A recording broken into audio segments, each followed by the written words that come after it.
decided to keep a video diary for a couple of weeks to share my experience as a carer for someone with severe ME, and maybe just to give some insight into day-to-day life and some of the issues involved in being a carer. Yesterday was a very difficult day.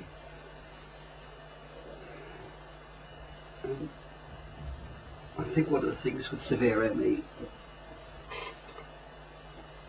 is the emotional response. For the person who's suffering,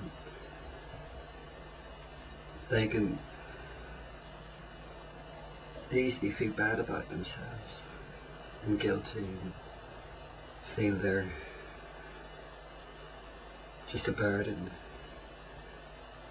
because it's so hard to make sense of the symptoms. And I guess it's so hard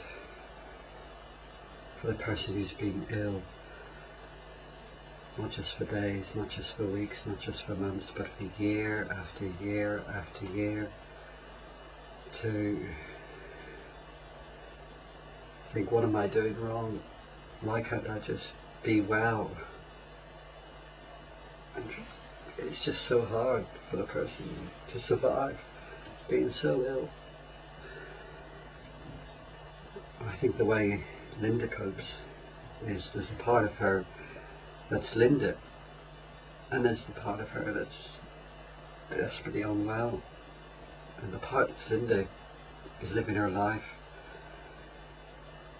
and the part that's unwell is throbbing and screaming.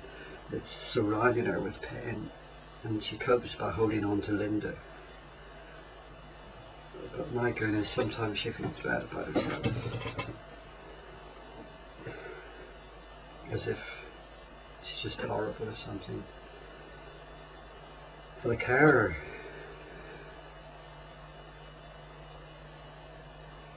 you know,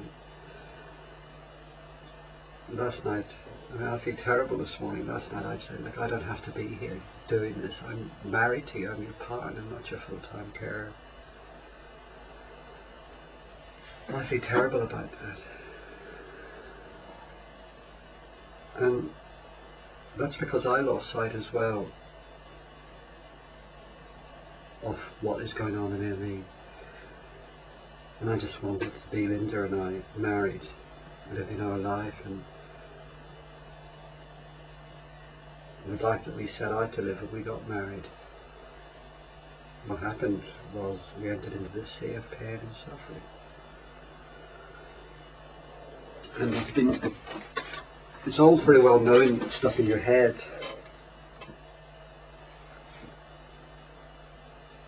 It's not so easy remembering that emotionally. But I've been going and reading something Linda and I wrote about the symptoms,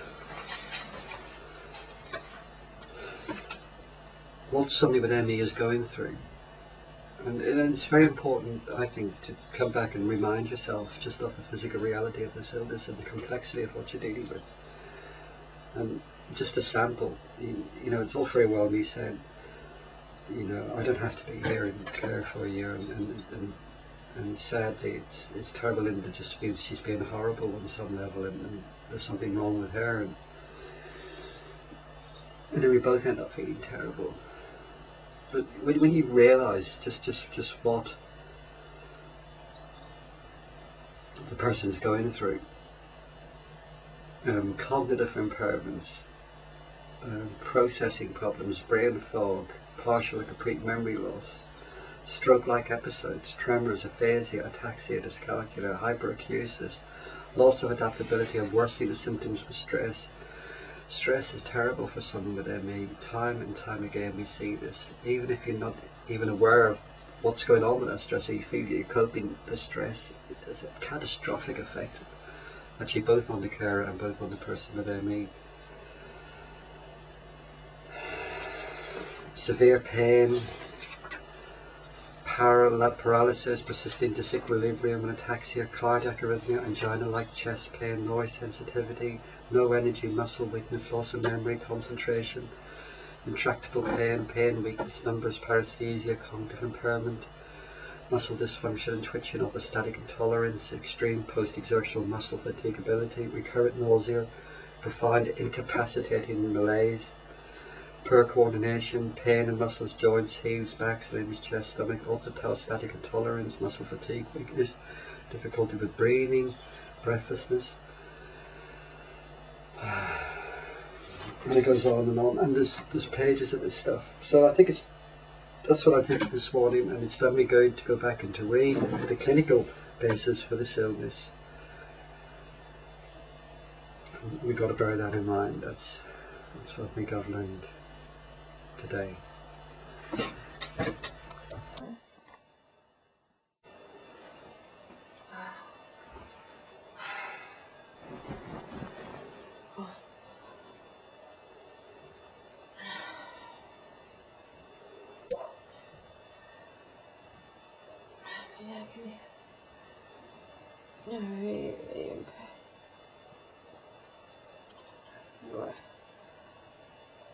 Really hurt.